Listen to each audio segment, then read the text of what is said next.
It begins with a flash of light that a glittering figure steps into the spotlight, his silhouette shimmering against the darkness of Madison Square Garden. The crowd erupts, tens of thousands of voices collide in a single roar of anticipation. But what if I told you that buried in the chaos of that night in 1981, in two rare photographs that have resurfaced today, lies a story about Michael Jackson you've never truly heard before? Before we dive in, make sure you subscribe, like, comment, and share.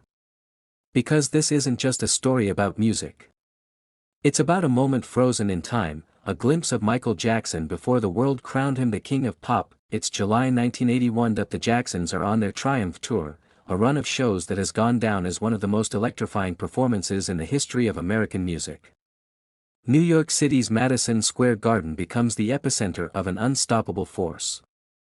The Jackson brothers, no longer just Motown's teenage prodigies, are grown men, artists commanding their own stage. And in the middle of it all, Michael Jackson glows like he's from another world. These two photos, rare, candid, alive with energy, capture Michael dressed in a sparkling white ensemble, drenched in light, as if the stars themselves had wrapped around his body. His voice that night wasn't just sound, it was a fire. A fire that would set the blueprint for everything to come. And here's the twist, this wasn't just another concert.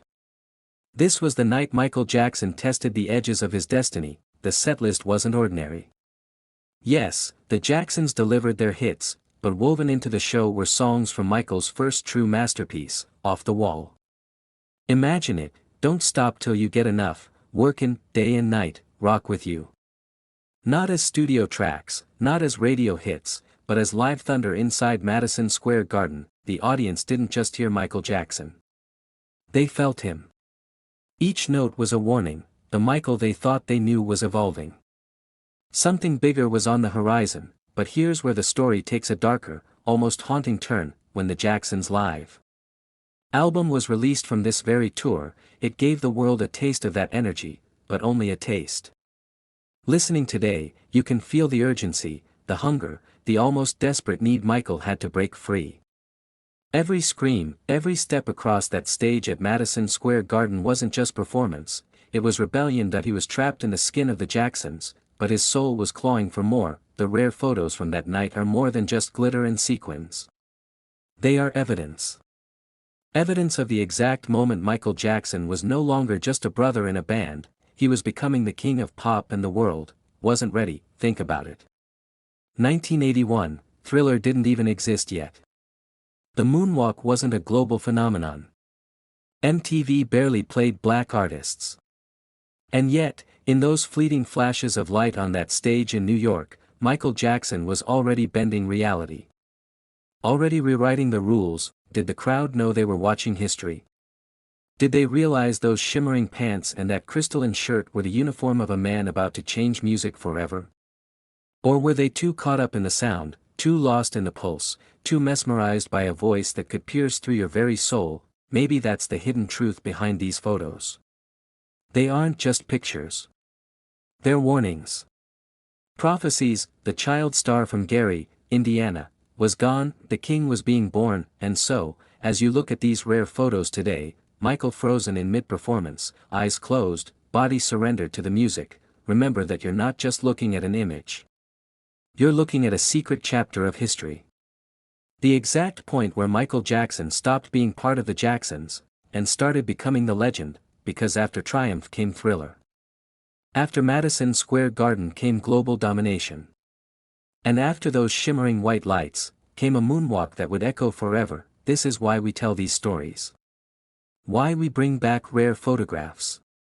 Because Michael Jackson isn't just gone, he lives in every image, every performance, every gasp of an audience that couldn't believe what they were witnessing. And now, it's your turn. If you believe Michael Jackson's story deserves to live forever, don't just watch this video, share it, comment, like, and subscribe. Because together, we can make sure the king of pop never fades into silence. Michael Jackson lit up the garden that night in 1981. But today, he can light up the world again, through us. The Triumph Tour was more than a concert. It was a declaration. New York City in the summer of 1981 was alive in a way only New York could be. The streets were a mixture of dreams and danger, where the glow of Times Square lights blurred with the sound of subway trains beneath the city.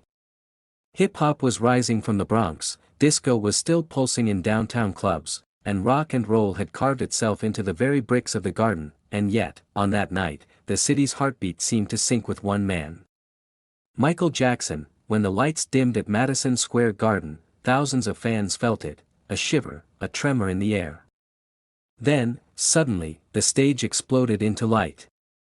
The Jacksons emerged, but all eyes were drawn to the figure in white, glowing brighter than the spotlight itself.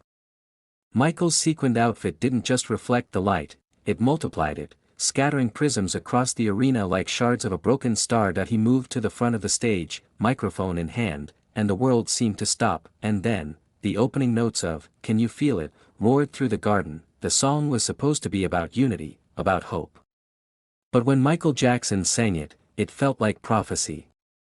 His voice cut through the arena, and in those notes you could almost hear his own longing, not just for connection, but for freedom, because behind the brilliance of the show, behind the perfectly rehearsed choreography and harmonies, something else was happening. Michael was beginning to outgrow the Jacksons. When you listen to the Jacksons' live album today, recorded during this very tour, you hear the tension. The brothers are strong, sharp, performing like veterans. But Michael is different. His energy is almost dangerous. While the others sing, he attacks. When the music builds, he doesn't just ride it, he takes it higher, bending it to his will. Workin Day and Night. The live version is chaos. The horns are wild, the drums relentless. But over it all, Michael Jackson screams with a fury that feels almost personal. Each lyric sounds like a confession. The crowd thinks it's just a song. But listen closely, it's Michael telling the world he's been working in the shadows, paying his dues, preparing for something massive, then rock with you. On the record, it's smooth, silky, romantic. But Live in New York, Michael's voice cracks with emotion. It's not just a love song, it's a cry for release, for connection, for something deeper, and when he performed Don't Stop Till You Get Enough, the garden shook. Fans leapt from their seats, dancing, screaming, unable to contain themselves. Michael's body moved like it had no bones, like he was made of pure rhythm. But hidden beneath the joy of the performance was a secret: he wasn't going to stop. Not tonight, not ever. Every song was a message. Every step a clue. Here's the twist most fans never knew. The Triumph Tour was, in many ways, the last stand of the Jacksons as a unified force. After this, Michael's path would split forever. Thriller was only months away. The moonwalk was waiting in the shadows. And Michael knew it. Those two rare photographs, Michael shimmering, lost in the music, aren't just keepsakes. They're snapshots of the in-between. He was no longer just the boy from Gary, Indiana, no longer just Motown's golden child. But he wasn't yet the king of pop either. He was something rarer. Something more dangerous that he was becoming. New York felt it. The fans that night might not have had the words for it, but they knew. The screams were louder, the energy sharper. People left Madison Square Garden in disbelief, telling friends they had just witnessed something historic. They thought they had seen the Jacksons. But what they had really seen was Michael Jackson breaking free of gravity, and that's the thing about moments like this. You don't realize how important they are until decades later, when the photos resurface, when the recordings are played again, when history pulls the curtain back. Michael Jackson was leaving clues, breadcrumbs for us to find, and in 1981, on that stage in New York, the story of Thriller had already begun, long before the world had any idea what was coming. But here's the haunting question: what if those rare images had been lost? What if nobody had documented that exact instant when Michael Jackson's transformation began? Would we understand his journey the same way today, because history isn't just in the records, or the awards, or the headlines? It's in the moments. Moments like the one captured in those photos, Michael leaning into the microphone, eyes shut, lost in a universe only he could see, that a universe he was about to invite us all into. And this is only the beginning, because what happened in Madison Square Garden that summer night didn't just end with applause. It set off a chain reaction that would redefine pop culture, shatter racial barriers on television, and crown a new king. Michael Jackson wasn't just performing, that he was warning the world, get ready. You haven't seen anything yet. The roar of Madison Square Garden in 1981 still echoed long after the lights went down. Fans stumbled into the New York night, their voices hoarse, their hearts pounding, repeating the same words again and again, "I've never seen anything like that." But what they didn't realize, what almost no one realized at the time, was that they had just witnessed a storm forming, because while the Jacksons' Triumph Tour was a family triumph, for Michael Jackson, it was something else entirely. It was a rehearsal. A test run for a solo domination that would soon swallow the entire planet. New York City had been a proving ground for countless legends. Frank Sinatra, Elvis Presley, the Beatles, all had left their mark on the city. But in July of 1981, Michael Jackson carved his name into that same stone. He wasn't just performing. He was studying the audience, testing boundaries, learning exactly how far he could push the human heart with his voice, his moves, his presence, and in those rare photographs we look at today, Michael shimmering like a diamond in motion, you can almost see the gears turning behind the performance. The precision of a man who already knew where he was going, even if no one else did. The audience thought they were seeing the Jacksons. But Michael was already building Thriller. Here's the secret that so many miss. Off the Wall had been a triumph, yes, it had made Michael Jackson a superstar. But to him, it wasn't enough. He wanted more. He wanted to break not just records, but barriers. He wanted his music played on every radio, his videos on every screen, his image crossing every line of color, culture, and class, but to do that, he needed proof. Proof that his voice, his presence, his essence could hold a stage, not as a brother among brothers, but as the center of the universe. That proof came at Madison Square Garden, when Michael performed "Don't Stop Till You Get Enough." That night, something remarkable happened. Fans weren't just dancing. They were hypnotized. His falsetto cut through the noise like glass, his body moved like water, and the crowd followed him as if he were a prophet. This wasn't superstardom anymore. This was leadership, and it terrified him, because here's the twist. Behind the blinding lights, Michael Jackson was afraid. Afraid of being misunderstood, afraid of failing, afraid of never escaping the shadow of his brothers, or worse, his father. The Triumph Tour was filled with joy on stage, but off stage, tensions brewed. The brothers argued about creative direction, about who was in control, about who should get the spotlight. And though Michael smiled under the glitter and sequins, he was quietly pulling away. It was in hotel rooms between shows, in quiet late nights on tour buses, that he scribbled notes to himself. Dreams. Ideas. Visions of an album that would not only top off the wall but change the very definition of pop music. That he wanted something bigger, something no one could deny, something that would make him untouchable, and that dream had a name, Thriller. But let's not get ahead of ourselves. Because in 1981, Michael was still locked in the push and pull of family loyalty and personal ambition. Every night on stage with the Jacksons was a performance of unity, but under the surface, cracks were forming, and the Triumph Tour, ironically named, was both their greatest success and their quiet farewell. Here's where history gives us goosebumps. The Jacksons' live album, recorded during this very tour, is more than just a concert recording. Listen closely, and you'll hear it, the sound of a man breaking free. His brothers' voices are strong, but Michael's is transcendent. His screams pierce the mix, his energy soars above the band. He doesn't just sing, he detonates that it's almost unfair. As if the universe itself had placed a star among mortals, and those rare photos from Madison Square Garden. They capture it perfectly. Michael shimmering, lost in rhythm, body angled like a flame caught in the wind. That wasn't just choreography. That was transformation. New York didn't know it then. America didn't know it then. But history was turning, because only a year later, in 1982, Michael Jackson would release Thriller. And everything, music, television, fashion, culture itself, would never be the same again. The Triumph Tour was supposed to celebrate the Jacksons. But what it really did was announce the beginning of the end, for the group, and the beginning of an entirely new world for Michael. A world where he was no longer part of a band. He was the band, but here's the question: did Michael Jackson know, in that exact moment at Madison Square Garden, glittering under the lights, that he was about to change the world, or was he just lost in the music, unaware that history was being carved into stone around him? Maybe that's why those rare photos matter so much. They don't just show a man singing.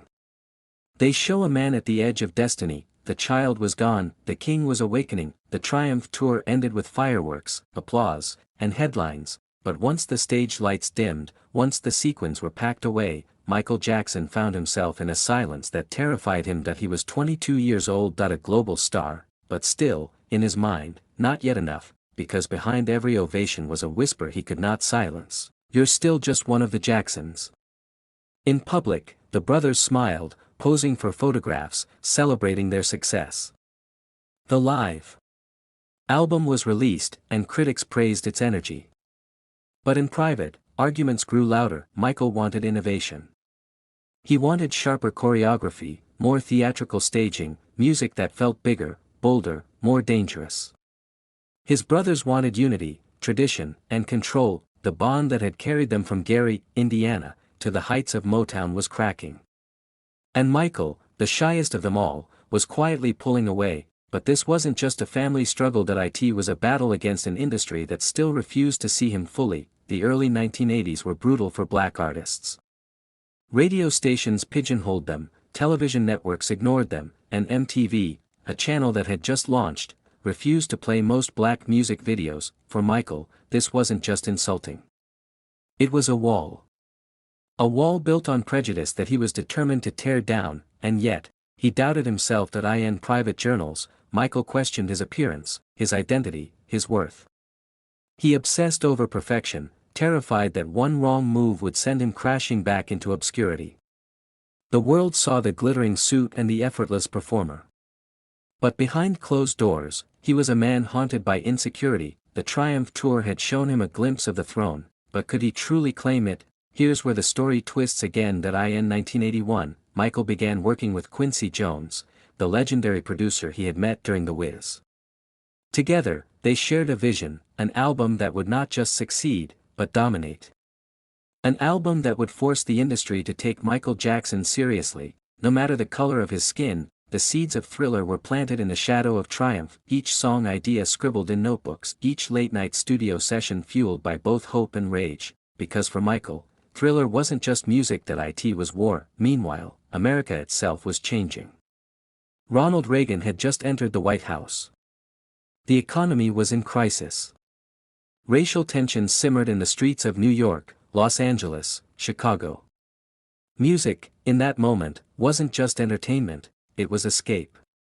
It was survival. Michael Jackson understood this better than anyone. When he sang, audiences didn't just hear a melody.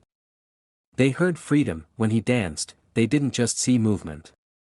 They saw possibility, and yet, at that exact moment in history, the industry still wanted to put him in a box. He was determined to break it. The Triumph tour photographs, those rare, glittering images, are haunting because of what they don't show. They don't show the sleepless nights. They don't show the fights with his brothers. They don't show the fear of failure that gnawed at him, even after standing before tens of thousands of screaming fans. But that's what makes them powerful. They are the mask, and behind the mask, Michael Jackson was sharpening his sword. In many ways, Madison Square Garden was the last time the world saw Michael Jackson as just a performer.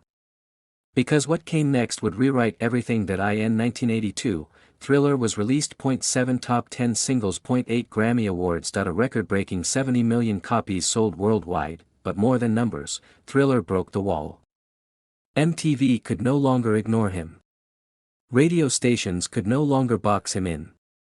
Michael Jackson forced America to confront not just his genius, but its own prejudice, and it all started with the fire he carried from the Triumph tour stage. But let's pause here, because the story of Thriller is too easy to celebrate. The glitter, the sales, the awards.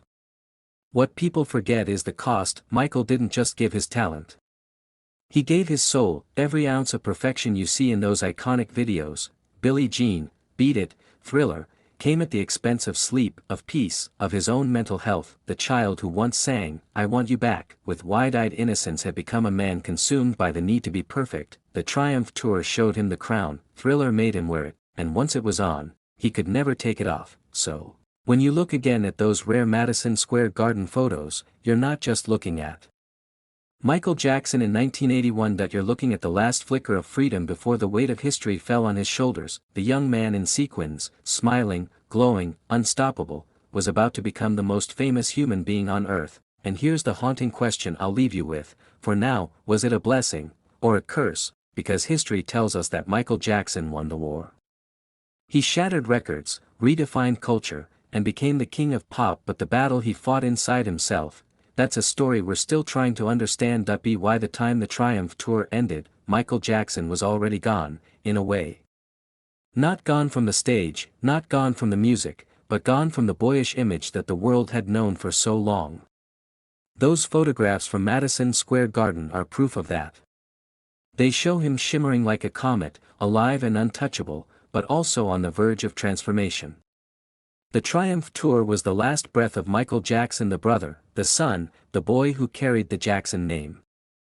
What followed was Michael Jackson the icon, a force of nature that the world could not contain. When Thriller arrived in 1982, it didn't just sell records. It detonated culture. For the first time, MTV was forced to play black artists, and they played him not once, not twice, but in constant rotation.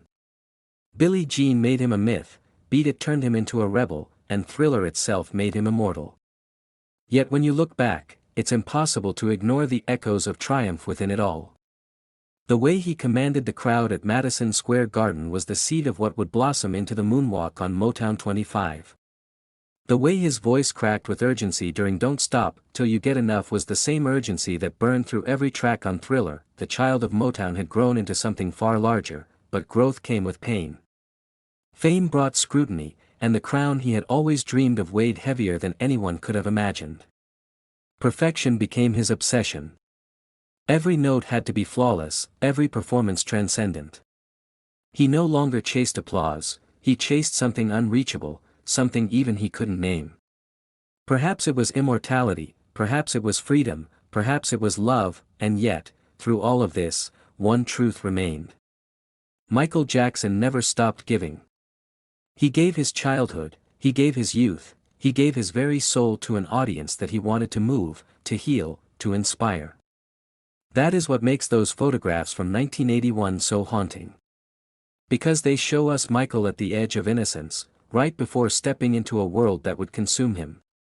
They are more than rare images, they are a time machine, taking us back to the exact moment when the king of pop was born in front of an unsuspecting world. Think of the people in that crowd at Madison Square Garden. Did they know? Did they sense that history was changing before their eyes? Did they realize that the man in white sequins would soon redefine music, fashion, television, even race relations in America?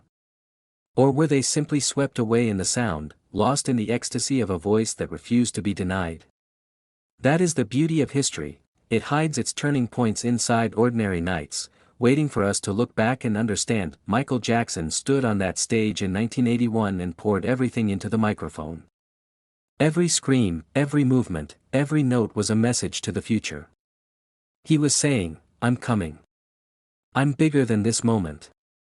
You're not ready for what's next." And he was right. The world was not ready. After Triumph came Thriller. After Madison Square Garden came the moonwalk. After the boy in glittering white came the king in his crown. And though the journey was filled with triumphs and tragedies, though the price he paid was greater than any one man should ever have to give, Michael Jackson changed the world forever. So when we look at those rare photographs today, let us not see them as just nostalgia. Let us see them as proof that greatness does not arrive in silence, it announces itself with light, with sound, with fire. That night in New York City, Michael Jackson set the stage ablaze, and the flames have never truly gone out. If you believe his story deserves to live forever, don't just watch this video. Keep it alive. Share it, comment on it, like it, subscribe for more. Let the world know that Michael Jackson was not just a star, not just a singer, but a legend whose light will never fade, because the child from Gary, Indiana became the king of pop, and the king of pop will never die, as long as we remember the night he lit up Madison Square Garden in 1981.